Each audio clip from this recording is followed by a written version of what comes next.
Hi, welcome to our channel where we share the most intriguing stories. When a retired Marine builds his dream life off the grid, the last battle he expects is against a power-hungry HOA president. But when sabotage turns to destruction, he rallies his brothers in arms for one final mission: defend his land and bring justice home. It was the kind of late spring morning I used to dream about while on deployment. Sun filtering through the oaks, my dogs trotting the fence line, and the air heavy with honeysuckle and quiet. I'd built this life deliberately, acre by acre, root by root, after retiring from the Corps. 5 acres of North Carolina soil, a restored farmhouse, and a garden full of rare species I'd been collecting and nursing for years. It wasn't paradise to anyone but me, and that's exactly how I liked it. I wasn't technically part of the Pine Hills Preserve HOA, and thank God for that. My property sat just outside the boundary lines, surveyed and deeded long before the HOA ever paved their first sidewalk. My gate was mine. My gravel driveway? Mine. The land? Fully fenced, fully registered, and legally separate. I'd even hired a property attorney when I bought the place to make damn sure I wouldn't be roped into anyone's overreaching suburban fantasy. I'd had enough of rules and uniforms in the service. Out here, it was me, my soil, and my silence. Unfortunately, that silence had a name: Karen Goddard. You could spot her coming by the sound of her shoes, those echoey little clicks like a horse in a hurry, usually followed by the scent of too much citrus perfume and the hum of self-importance. She was the self-elected overlord of all things HOA, president of Pine Hills Preserve for 6 years running, if the smug plaque by her garage was to be believed. Tall, thin, sharp, in the way a cold spoon is sharp. Her type was familiar to me. Not from the battlefield, but from briefings, boardrooms, and bureaucratic nightmares. Aggressive micromanagers convinced their authority extended as far as they could throw a passive-aggressive smile. She first showed up 2 months after I moved in. I was hauling mulch near the garden beds when she appeared on the other side of my gate, like a vulture with a clipboard. "Mr. Hale," she called through the bars, her voice dripping with condescension like syrup left too long in the sun. "We've been meaning to reach out." I wiped sweat from my brow and kept stacking. "Not part of the HOA," I said simply. Her smile tightened. "Yes, well, that's something we really should discuss. It would be beneficial for everyone if you considered becoming a contributing member. Beautification fees, common road maintenance, neighborhood cohesion." I looked at her. "I maintain my road, my own. I'm not in your jurisdiction." "Got the documents to prove it." "We like to think of Pine Hills as a community," she pressed, undeterred, "not a patchwork of loners." I smiled, just enough to be polite. "I like patchwork." She left with a little huff, and I didn't see her again for 3 weeks. That's when the letters started. They weren't formal notices, just envelopes slipped into my mailbox with no postage and a whiff of cheap perfume. "Your yard may be out of sync with the visual identity of Pine Hills Preserve," or "It's customary for residents to remove non-native flora." One of them had a printed brochure for approved paint colors. I used it to line the bottom of my compost bin. Then came the incidents. The first time it happened, I chalked it up to coincidence. I'd come home from the feed store and found the east fence open, one of my dogs trailing mud across the porch like she'd run half the yard unsupervised. 2 of my smaller citrus trees had been bent unnaturally low, like someone had stepped right over them. I checked the security footage. Nothing. Camera had cut out for 3 hours in the afternoon. Surge, maybe, or sabotage. Next week, someone accidentally mowed the edge of my wildflower bed that bordered the HOA property. Flowers I'd been cultivating from seed. I found bright green grass clippings dumped over my rare orchids, as if someone had helpfully cleaned up. Then came the fertilizer incident. I let my dogs out early one morning and heard one of them yelp. I found Scout pawing at his eyes near a suspicious patch of burned grass. The vet said someone had dumped concentrated nitrogen pellets, way more than any sane person would use on a lawn. Scout recovered, but I didn't forget. I'd dealt with sabotage before, just not the HOA kind. After that, I started sleeping lighter. I cleaned the lenses on my cameras and upgraded the motion sensors. I walked the perimeter every night with a flashlight and a sidearm, not because I was afraid, but because I knew patterns. And this one was escalating. Then came the note. Left in my mailbox with no return address. "You're not welcome here. Sell or shut up."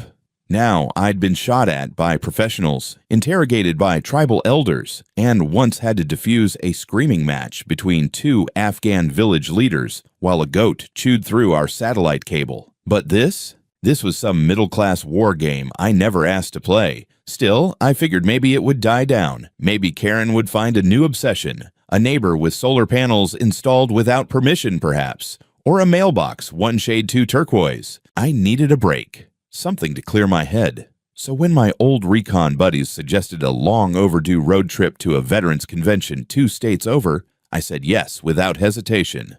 3 days away. Good food, better stories, and the kind of people who understood boundaries because they'd crossed too many of them under fire. I packed up, double-checked the cameras, left enough kibble and timers for the dogs, and hit the road. As I drove out of Pine Hills that Friday morning, I passed Karen's house. She was standing at her window, coffee in hand, watching my truck roll by. I didn't wave. I just smiled. She had no idea what kind of war she'd just started. When I pulled up to the front gate late Monday afternoon, something felt off before I even saw the damage. Scout and Belle weren't barking. Normally, they'd be raising hell the second my tires hit the gravel. Instead, I was met with silence. Thick and wrong. The kind of silence that wraps around your ribs like a slow, cold hand.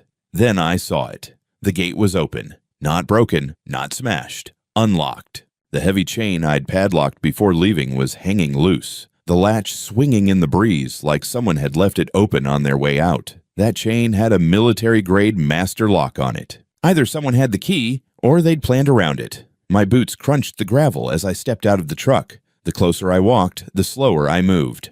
What used to be the front garden, my Japanese maples, the hand-built stone path, the low lavender bushes, was now a swath of raw, churned-up earth. A deep gouge in the land ran from the entry gate all the way toward the greenhouse, as if someone had dragged a plow through it in a rage. Or an excavator. There were tread marks. Deep ones. Maybe from a mid-size bobcat. Maybe heavier. I dropped my duffel and jogged toward the greenhouse, or what was left of it. The frame was collapsed inward, one side crushed like a beer can. My irrigation tank had been punctured, the drip lines ripped from the soil like veins from flesh. Inside, rare seedlings lay upended, drying in the open air. I stood there a minute, staring, and then came the real gut punch. My orchard. Saplings, black walnut, pawpaw, serviceberry, torn from the ground. Some snapped in half, others just missing. Probably scooped up by whatever heavy equipment had danced through the place like it was a sandbox. My garden of salvias and native milkweed was buried under piles of displaced clay. My perimeter fence, reinforced post by post, had been cut in 3 separate places, as if someone was making it easier to get in and out with machinery. They hadn't just vandalized my land, they'd waged surgical war on it. I felt that old cold calm settle in. The one that used to hit right before a night raid or after hearing, "We're taking fire." I breathed through it, slowly, deeply, until I could think clearly. I reached into my pack, grabbed my small drone case, and powered it up. Then I walked the yard, slowly, silently, snapping photos, taking samples, noting tracks and broken fence posts. It was evidence. All of it. When I returned to the house, I found Scout curled up under the porch, clearly shaken but unharmed. Belle barked once from the backside of the property. Someone had left a sack of old fertilizer right by her pen. A message, or just laziness. Either way, it wasn't a coincidence. Inside my mailbox sat a white envelope. No postage, no name. Just the HOA letterhead stamped dead center, like a threat sealed in smugness. I opened it. Improvements to drainage in accordance with Pine Hills Preserve Beautification Initiative. We attempted to inform you. Please ensure your property is not interfering with neighborhood-wide upgrades. No name, no contact, no apology. Just a claim to legitimacy, scribbled in sanitized bureaucratese. I wasn't surprised. I was furious. They thought I was gone long enough to do what they wanted and slip out before I returned. They assumed I'd roll over, that I'd get mad, maybe yell, then pay for repairs out of my own pocket just to make it go away. What they didn't know was that I hadn't come back alone. 15 minutes later, 2 trucks rolled up my driveway, one with Texas plates, the other Virginia. Jackson stepped out first, still built like a brick wall, and moving like he was ready for a firefight. Behind him, Torres and Boone followed, laughing about something I didn't catch, but ready for war the second they saw my face. The laughter stopped when they saw the yard. Jackson knelt by the gouged-up turf and ran a gloved hand over the exposed roots. "Jesus," he muttered, "they hit you hard." "Real hard," I said, "and they thought I wouldn't come back until tomorrow." Boone was already checking the perimeter. "Who the hell did this? Looks like they were laying trench lines." HOA, or someone they hired. Torres was already firing up the second drone, scanning the property. He had a modified model with infrared and night vision capabilities. "We'll get eyes on tonight. Set up perimeter cams, trigger sensors. If they come back to finish the job, we'll know." Jackson nodded. "They trespassed." I pointed to the damaged fencing, the broken locks, the tracks clearly showing heavy machinery crossed private boundary lines. "And I've got the deed, the survey, the property lines, all documented and filed with the county." We set to work. Within the hour, we had trail cams mounted, motion lights reinstalled, and the drone feeding live footage to my laptop. Torres calibrated a time-stamped overlay just in case we needed to show a judge. That night, I barely slept, not because I was afraid, but because my mind was already building the response plan. Boone was cataloging every plant species lost. Jackson was working up a cost estimate for soil rehabilitation. Torres was sorting footage. The damage wasn't just cosmetic. It was calculated. The next morning, we got a lead. Torres had reviewed the drone log from Friday night. Around 2 hours, the footage caught 2 men in reflective vests entering through the back fence, where a section had been cut clean through. They used bolt cutters. One held a folder. The other placed red flag markers every 10 feet along the garden, stopping to take photos on a tablet. Boone slowed the footage, zoomed in. The vest said Green Line Landscaping. I pulled up their website. Their listed address? The same as a contractor's office owned by Karen's brother-in-law. We had them. Not just on trespass, not just on property destruction. We had collusion, conflict of interest, and premeditated fraud. It was time to bring in our own weapons, documents, lawyers, footage, witnesses. But first, we waited. Because these people, they weren't done yet. It started with a rumble. Not thunder. Too steady. Not a car. Too heavy. The kind of low mechanical growl you feel in your molars before your brain has time to process it. I was in the kitchen drinking stale coffee and reviewing our overnight drone footage when bells started barking like the world was ending. Scout followed, charging toward the southern fence line. I dropped the mug and was out the door in under 10 seconds. That's when I saw the truck. A flatbed, hauling a mid-sized backhoe, inching its way through the gap in the southern fence. The exact breach we hadn't sealed yet. Behind it came another vehicle, some white contractor van with an HOA logo slapped on the side like a cheap sticker. 3 men in reflective vests stood near the path, one holding a clipboard, the others gesturing toward the garden like they had every right in the world to be there. I didn't yell, I didn't run, I walked, fast, focused, straight through the churned mud and splintered orchard toward the biggest guy in the group. Jackson and Torres emerged behind me without a word. Boone was still up at the house, prepping the body cam footage for live stream, just in case this turned into another police report. The man with the clipboard looked up as I approached. "You the homeowner?" he asked, already turning away like I wasn't worth his time. "You're on private property," I said, my voice flat as steel. "Who gave you permission to be here?" "HOA authorization," he said, waving the clipboard like a badge. "Drainage continuation, phase 2. Didn't your president tell you?" "I'm not in the HOA," I replied. "Well, we've got standing orders from Ms. Goddard. We're finishing what we started. Equipment's rented. We're billing the association, not you, so no need to panic." He turned toward the machinery and waved the operator forward. The backhoe's engine roared louder as it rolled over my crushed flower beds like they were speed bumps. That's when Torres stepped in front of it, hand raised, calm, military precise. The operator hesitated. Jackson circled around to the rear, locked the gate, and pulled the chain across it. Boone's voice crackled in our earbuds. "Stream is live. Cam 1, 2, and 4 rolling. Police dispatch ready on standby." The guy with the clipboard must have realized something was off. He took a step toward Torres. "You touch my men, and we'll have you arrested," he snapped. Torres didn't even blink. "Your men are trespassing. We've got authorization." I pulled out my phone. "Then show me the court order or signed permit. Because otherwise, what you're doing is criminal trespass, destruction of private property, and, if that machine takes one more foot forward, felony vandalism." That's when one of the other workers, a wiry guy in his 40s with more tattoos than Common Sense stepped forward holding a freaking steel digging bar, like he thought he was about to start a fight on a construction site. He swung it up once. Maybe a threat. Maybe muscle memory. Wrong move. In under 3 seconds, Jackson had closed the distance, stripped the bar from his grip, and had him on the ground face first with his hand zip-tied behind his back. No violence, just physics and years of training. The rest of the crew backed up fast. "I think we're done here," I said, pointing to the gate. "Pack your gear. You're not stepping 1 inch further." Torres approached the van, scanning the logo. "Green line again," he said. "No signage, no visible license number. You want to bet this vehicle's registered to a shell company?" The clipboard guy was red now, sweating bullets. "I'm calling the HOA." "You do that," I said. "And tell Karen she just sent her contractors to commit a felony. On camera."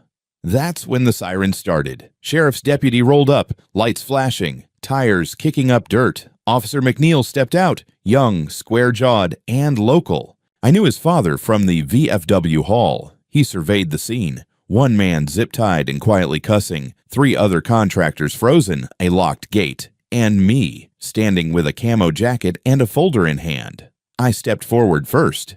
"Afternoon, deputy.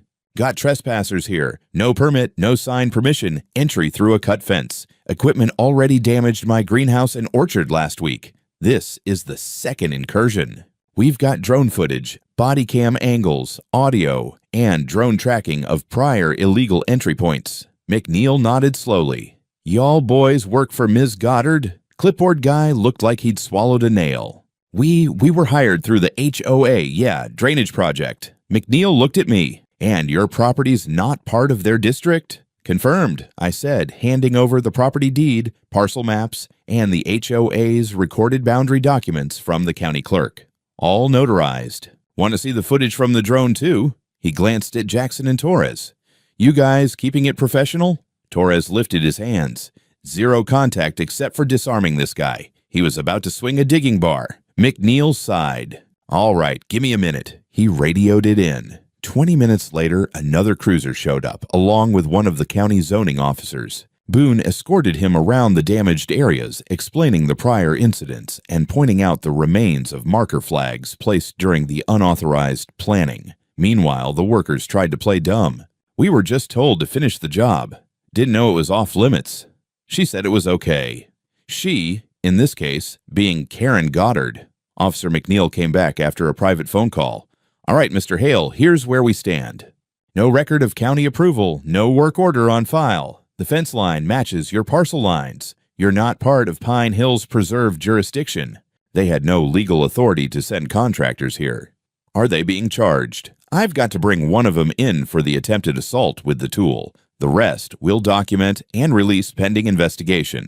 But I suggest you file a civil claim as well. They've caused a lot of damage." "Oh," I said. "That's already in motion." Just then, another car pulled up. Sleek, expensive. Driver's side window rolled down before the engine even cut off. Karen. She stepped out wearing a sun hat like she was arriving for brunch. The deputy walked over to intercept her. "I'm here to clarify this misunderstanding," she said loudly enough for the whole yard to hear. "I'm the HOA president, and I authorized this work. Mr. Hale is misrepresenting his property's status." "No, ma'am," McNeil cut in. "That's already been verified. He's not in your association. This was unauthorized. You'll need to contact your legal counsel." Her face went rigid. "We're trying to improve community infrastructure." I took a step forward. "You destroyed private land twice. You're going to court. The only thing you've improved is my legal team's morale." Karen's eyes flicked to the cameras, the deputies, the contractors now packing up under orders, and the neighbor across the street filming everything on their phone. She looked like she wanted to scream but was too proud to break in public. So she turned, silent, and got back in her car. It didn't matter. The line had been crossed, and we had it all on record. By Tuesday morning, the calm was almost eerie. The kind of quiet that doesn't come from peace, but from pressure building under the surface. Like the air before a hurricane, my phone was already ringing by 7. First the sheriff's office calling to confirm they were filing the assault charge. Then the zoning board, off the record, admitting they'd never seen a permit from the HOA for any of the drainage improvements. Torres had spent the night reviewing drone footage from the past 2 weeks, slowing the night entries frame by frame. Around 2 in the morning last Friday, 3 figures in reflective vests had slipped through the fence's south cut. They planted red flags, sprayed fluorescent markers, and dropped laminated signs staked into the dirt. Ditch line Phase 2. No headlights, no vehicle plates visible. And then we saw it. One of them pulled out a clipboard. Torres zoomed in.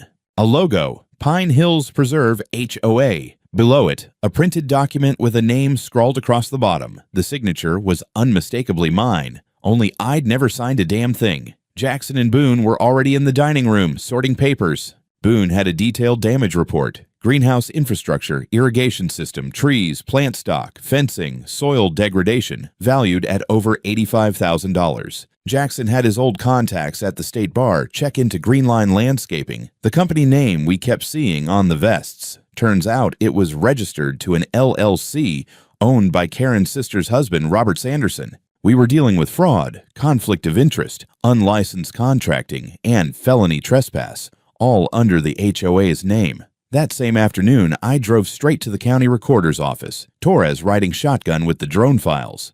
We requested every permit filed in the last 90 days by the HOA or Karen Goddard. After 30 minutes and a lot of tapping on keyboards, the clerk brought out a printed permit application for Community Drainage Phase 2, dated 10 days ago. It included a digital consent form from the adjoining property owner, me. It had my full name, my parcel number, my electronic signature. Only problem, I don't sign anything digital without a secure email and dual auth confirmation. I don't even use DocuSign. And the email listed in the metadata?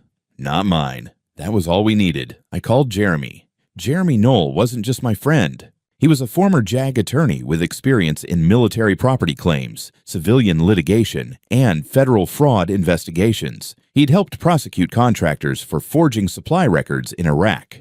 This was personal. He drove up from Raleigh that night, briefcase in hand, caffeine in his veins, and the expression of a man who'd just been handed an open and shut lawsuit on a silver platter. This, he said, flipping through the files, is a slam dunk. By midnight, we had a cease and desist letter ready to go, a civil claim drafted for damages of $250,000, and an outline for criminal referrals to the county DA for fraud, falsification of legal documents, trespass, and contracting violations. We'd also included the Contractors Licensing Board and the State Attorney General's Consumer Fraud Division, just to make sure no stone went unturned. The next morning, I delivered the cease and desist in person to the HOA office. It wasn't much of an office, just a rented room in a shared strip mall space between a vape shop and a dry cleaner. But the moment I walked in with Torres and Jackson behind me, the receptionist stiffened like we were walking in with subpoenas. I handed her the envelope. "This is for Ms. Goddard." "And you are?" she asked. "Lucas Hale, the guy whose land your organization just tried to destroy with a forged signature." She blinked. I don't think she's in today." "She will be soon," Torres muttered, too quiet for her to catch. Back home, Boone had been busy. Turns out one of Karen's contractors, the guy who swung the digging bar, had a rap sheet, not just a DUI or unpaid tickets. A prior conviction for fraudulent contracting without a license, back in Georgia. We added it to the packet. That evening, Jeremy filed everything officially. We served both Karen and the HOA at their listed addresses. My neighbor across the street, a retired court clerk named Louise, offered to witness the delivery for court purposes. She'd been keeping to herself ever since the HOA was formed, but after watching Karen's parade of nonsense for years, she was more than happy to lend support. "You know," she said as we watched the envelope get placed firmly in Karen's mailbox, "I always thought that woman needed someone to tell her no for once."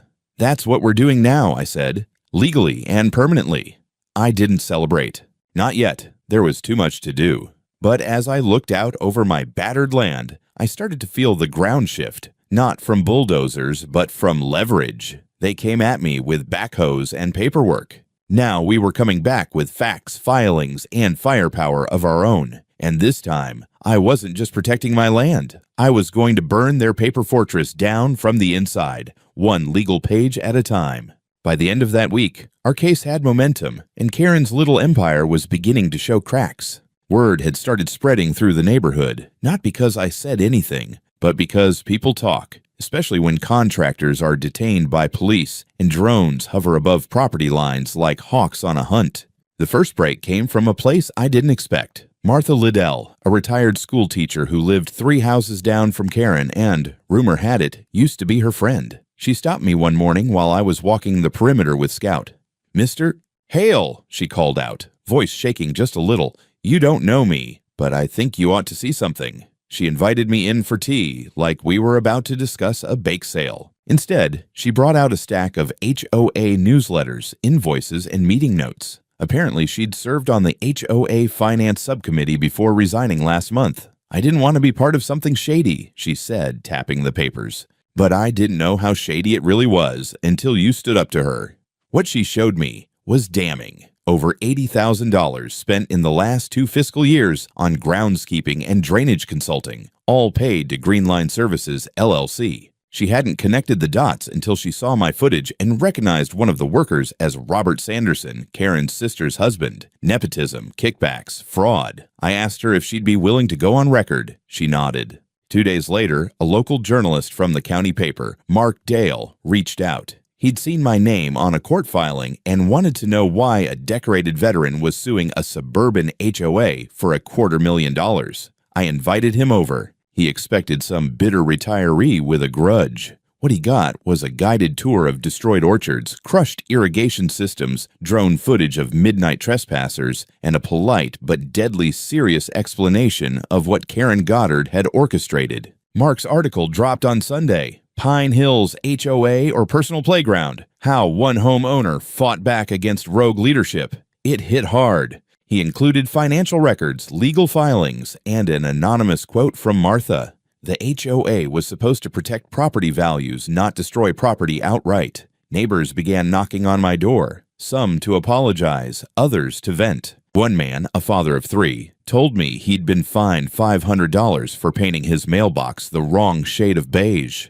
Another had been told to remove solar panels to preserve aesthetic uniformity, even though they were legal under state law. Turns out, I wasn't the only one angry. I was just the first to push back. The next HOA meeting was packed. Normally a sleepy affair in the community center, it looked more like a town hall on fire. Folding chairs filled. People stood against the walls. I didn't speak. I didn't have to. Mark Dale was there with a recorder. Martha stood up and read her resignation letter aloud.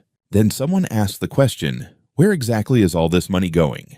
Karen, sitting at the head table in her usual beige blazer and pearl earrings, tried to keep control. She rattled off terms like capital improvements and multi-phase development, but her voice trembled. She wasn't used to challenge. And then a man from the back shouted, "You told us this was approved by the county." I called. "They've never seen the plans." That was the moment the room turned. Demands were made for an independent audit. A motion was raised to suspend Karen as acting president pending investigation. It passed by majority vote, on record. Karen didn't say a word as she stood up and left the room, but I did notice her glance toward me. Sharp, hateful, not beaten, not yet, but shaken. That night, Jeremy filed the criminal complaint. Fraud, trespass, document falsification, and conspiracy to commit vandalism. Karen wanted a war. Now she had one. Court was set for mid-October, and by then Karen's entire facade was held together by masking tape and denial. Her allies on the HOA board began distancing themselves like rats abandoning a ship with holes you could drive a truck through. 2 quietly resigned. 1 flipped completely and began cooperating with the investigation after being shown the drone footage and financial records.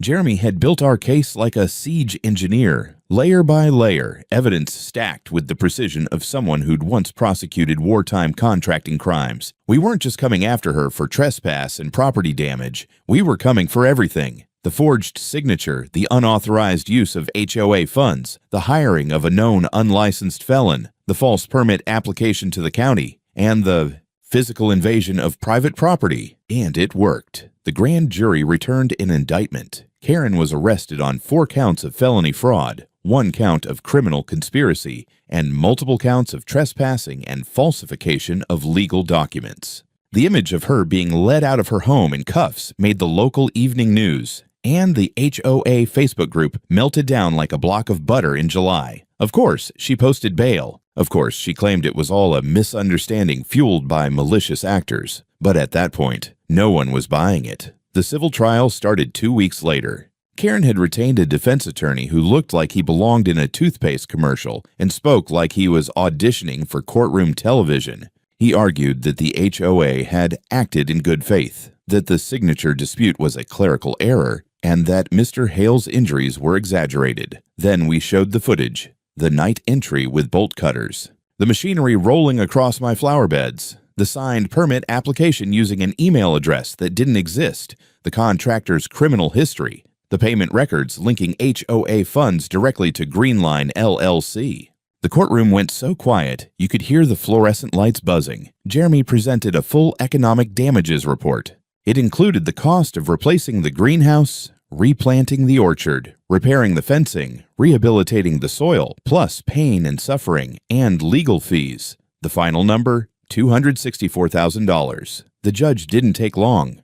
Within 2 weeks, the verdict came back in our favor. Full damages awarded. Karen was personally liable for over half of the judgment. The rest was to be paid by the HOA's insurance, which triggered a special assessment on all members, igniting another firestorm within the community. Karen's personal accounts were frozen. Her property seized pending repayment. Her reputation obliterated. But the real fallout came at the emergency HOA assembly. The residents voted to dissolve the existing HOA board. The bylaws were amended, legal counsel brought in, and for the first time since its inception, Pine Hills Preserve, HOA, was placed under external audit and restructuring. I didn't attend that meeting. I was home, in my rebuilt greenhouse, transplanting a new batch of seedlings into fresh, living soil. Scout dozed in the shade, and the fences were reinforced and gleaming. I wasn't interested in revenge. I'd gotten something better, justice. 6 months later, spring returned to Pine Hills, the kind that rolls in soft and warm, heavy with pollen and second chances.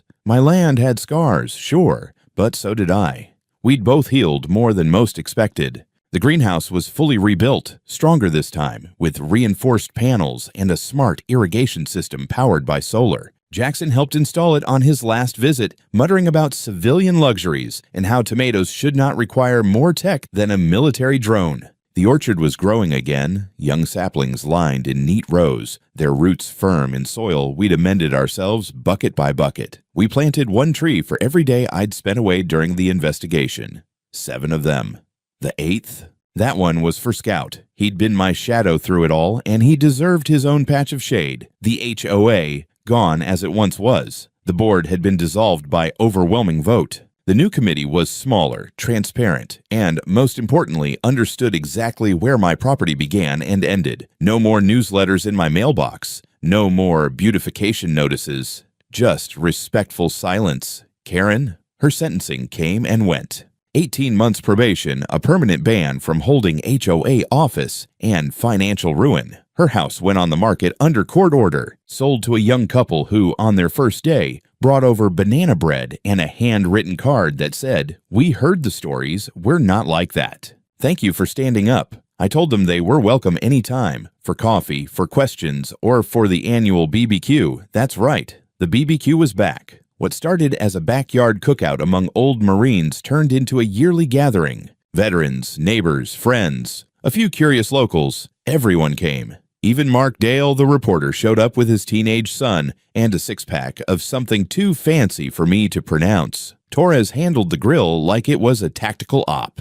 Boone made jokes so bad they somehow got funnier with repetition. Jackson brought ribs, justice, and a folding chair that could survive a hurricane. And above the gate, rebuilt with iron, not aluminum, hung a new sign, "Private Property. Trespass at your own risk." Marines still watching. People laughed when they saw it, but they also read it twice. That was the point.